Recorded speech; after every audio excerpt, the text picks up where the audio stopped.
Assalamualaikum warahmatullahi wabarakatuh. Bismillahirrahmanirrahim. Innalhamdulillah wassalatu wassalamu ala Rasulillah Sayyidina Muhammad bin Abdillah wa ala alihi washabbihi wa man wala. Subhanallah walhamdulillah wa la ilaha illallah wallahu akbar. La haula wala quwwata illa billahil aliyyil azim. Rabbi shrah li sadri wa yassir li amri wahlul 'uqdatam min lisani yafqahu qawli. Amma ba'd. Perkenalkan saudara-saudaraku sekalian, nama saya Rizky Nur Hidayat. Saya berasal dari Fakultas Syariah semester 3, Institut Pembinaan Rohani Islam Jakarta. Nah, pada pertemuan kali ini, saya akan menjabarkan tentang materi-materi perbandingan mazhab yang nantinya saya akan bagi kepada pertemuan-pertemuan yang akan datang. Nah, pada pertemuan pertama kali ini, saya akan menjelaskan antara konsep syariah dan fikih. Kedua kata ini memiliki arti dan maksud berbeda. Contohnya kalau al-syariah sendiri ini memiliki arti. Al-syariah adalah jalan menuju sumber air. Nah, coba kalau kita perhatikan manusia. Manusia kan sangat sekali membutuhkan air. Bahkan cadangan yang ada di dalam tubuhnya itu kan isinya air. Nah, berarti kan ini kan menandakan bahwa manusia itu sangat membutuhkan air. Nah, gitu kalau menurut bahasa. Coba kalau kita tarik lebih dalam tentang syariah secara istilah. Syariah sendiri ini secara istilah ialah segala suatu hukum yang Allah turunkan kepada manusia melalui nabinya, yaitu nabi kita Muhammad SAW, yang dimana hukum-hukum itu mencakup tentang konsep-konsep seperti ketuhanan, terus tentang hukum-hukum perbuatan mukallaf kayak kita yang sudah balik, terus juga tentang hukum-hukum yang lain juga. Nah, sedangkan syariah secara istilah ini dijelaskan oleh Syekh Ali Al-Tontowi, yang beliau mengartikan syariah ini sebagai segala suatu hukum yang disyariatkan oleh Allah Ta'ala kepada kita semua melalui nabi kita, yaitu nabi kita Muhammad SAW, yang berkaitan dengan perbuatan zahir manusia, yaitu perbuatan yang kelihatan di jasad kita, atau perbuatan yang bersifat akidah. Akidah ini kayak keyakinan kita yang ada di dalam hati kita.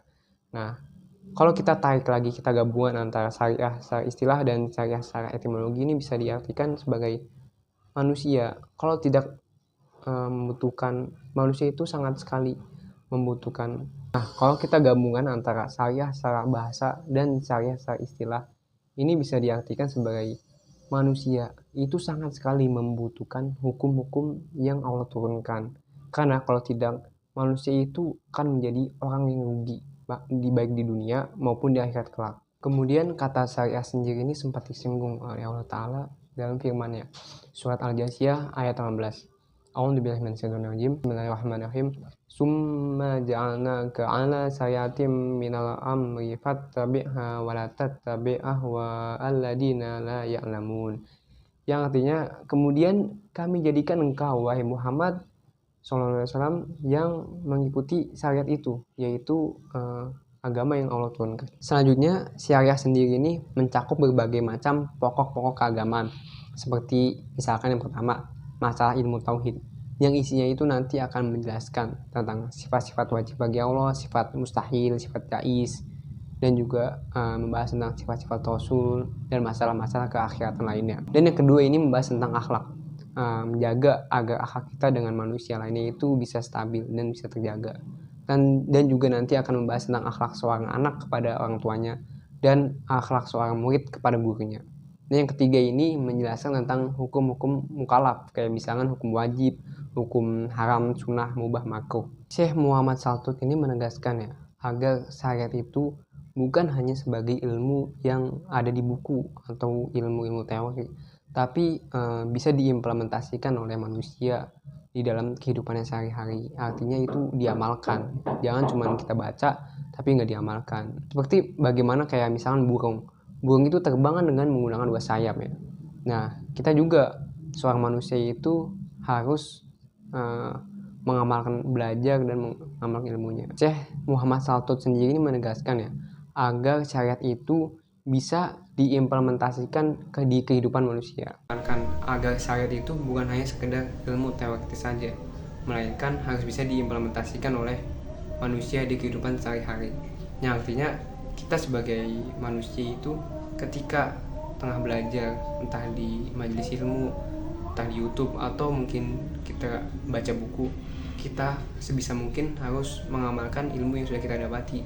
Jangan kita dengar, kita baca, tapi kita tidak membuahkan hasil dari ilmu tersebut. Sebagaimana contohnya burung. Burung itu kan kalau terbang menggunakan 2 sayap.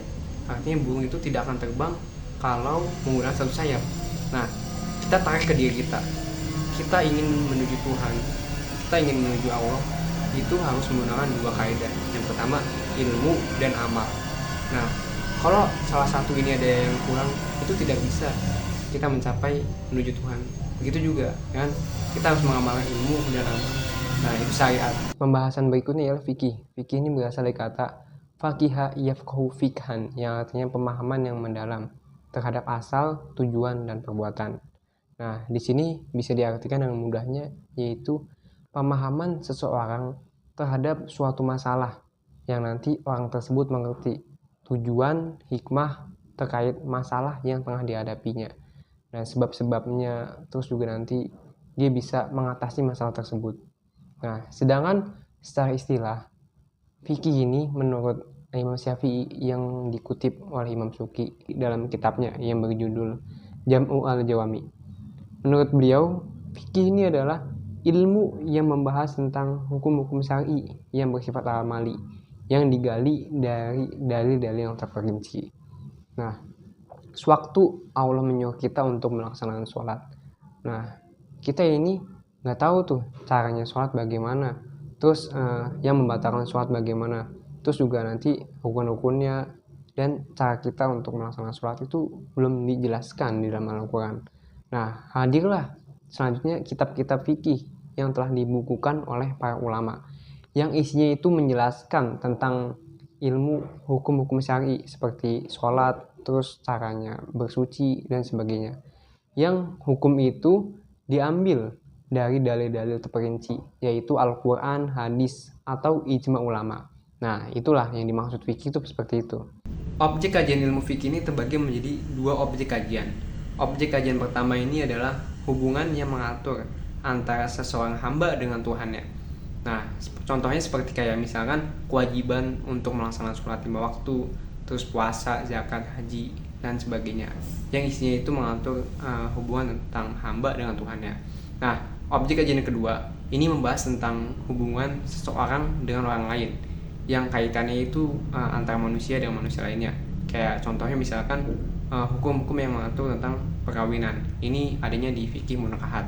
Dan selanjutnya hukum yang mengatur tentang jual beli. Apakah jual beli itu dibolehkan dalam Islam atau tidak? Ini sifatnya itu muamalah. Adanya di fikih muamalat. Nah, selanjutnya tentang syarat-syarat waris, siapa saja yang menerima waris dan sebagainya. Ini termaktub dalam fikih mawaris. Sampai sini mungkin kita sudah memahami nih sedikit-sedikit tentang pengertian syariah dan fikih. Nah, selanjutnya ini perbedaan antara syariat dan fikih.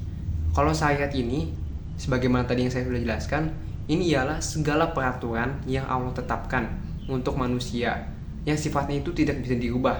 Kayak misalnya kan contoh sholat 5 waktu yang emang Allah menyuruhnya seperti itu, ya udah seperti itu. Kita tidak bisa mengubah-ubahnya lagi. Nah, sedangkan fikih ini ialah pemahaman yang dilakukan oleh para ulama untuk menggali hukum yang Allah berikan. Kayak misalkan kan ketika Allah menyuruh kita untuk melaksanakan sholat, itu kan diharuskan bersuci terlebih dahulu. Nah, cara bersuci ini itu seperti apa? Bagaimana cara bersucinya? Apakah yang didahulukan itu muka, tangan, atau seperti apa? Nah, mungkin sampai sini kita sudah mengerti nih definisi antara syariah dan fikih dan syariah. Nah, sekarang perbedaan antara syariat dan fikih. Nah, kalau syariat ini sudah saya jelaskan tadi ya. Kalau syariah ini ialah segala peraturan yang Allah berikan kepada hambanya, yang sifatnya itu tidak bisa diubah sama sekali. Kayak misalkan Allah menyuruh kita untuk sholat 5 waktu, ya udah kita harus melakukan sholat 5 waktu, tidak boleh di diskon untuk sholat 3 waktu dan sebagainya.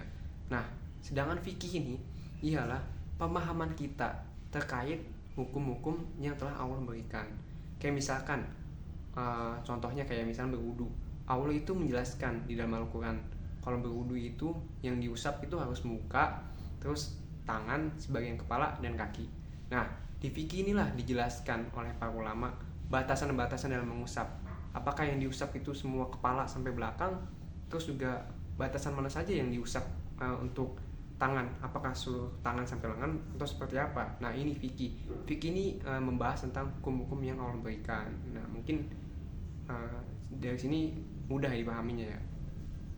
Selanjutnya tentang bermazhab. Apakah seseorang ini diwajibkan untuk mengikuti suatu mazhab tertentu atau tidak diwajibkan?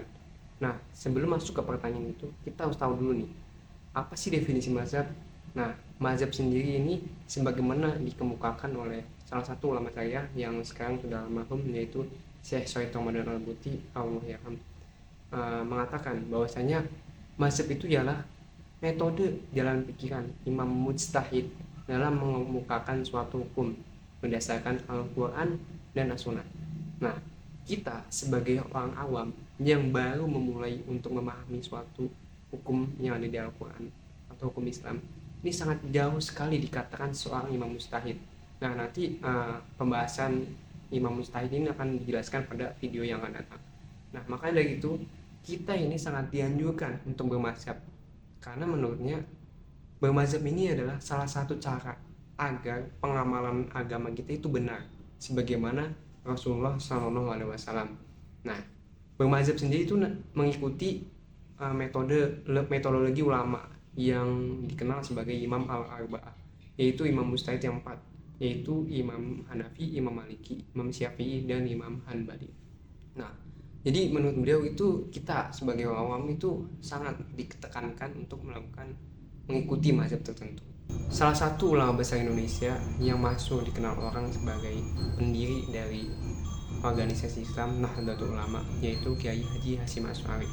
Beliau sudah mewanti-wanti dari jauh-jauh hari bahwasanya sangat dianjurkan seseorang untuk mengikuti dari keempat imam mazhab tersebut yang sudah saya jelaskan tadi ya, Imam Hanafi, Imam Maliki, Imam Syafi'i, dan Imam Hanbali. Nah, beliau mengatakan dalam salah satu kitabnya bahwasanya ada kemaslahatan yang sangat besar seseorang mengambil dari keempat imam tersebut, dan ada kerusakan yang sangat besar juga ketika seseorang meninggalkan dari pendapat imam mazhab tersebut. Nah, artinya berarti orang itu memang harus ditekankan untuk mengikuti suatu mazhab tertentu. Nah, kayak misalkan kita seseorang yang ingin mendalami sebuah hukum Islam, kita kan sebagai orang awam tuh harus mengikuti pendapat dari ulama-ulama terdahulu agar praktik dan agama kita itu benar sesuai yang dengan tadi definisi dari Syekh Ramadan Syekh Al-Buti. Menurut beliau ada 3 alasan kenapa kita dianjurkan untuk mengikuti mazhab tertentu. Alasan yang pertama ialah sudah sejak zaman dahulu umat Islam itu mengikuti pendapatnya dari ulama-ulama salaf dalam memahami hukum Islam.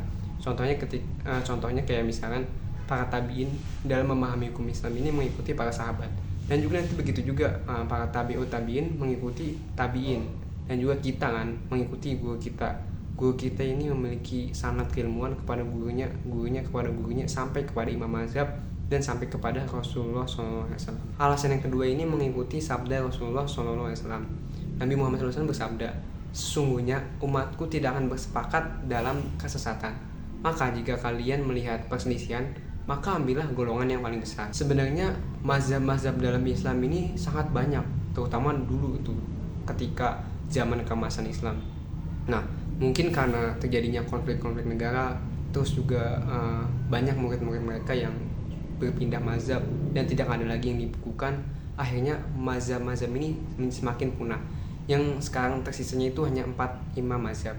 Nah, jadi dihukumi wajib mengikuti keempat imam mazhab tersebut. Nah, jika seseorang tidak mengikuti keempat imam mazhab tersebut, berarti itu tandanya dia sudah tidak mengikuti golongan yang besar, sebagaimana tadi yang disabdakan oleh Nabi Muhammad SAW.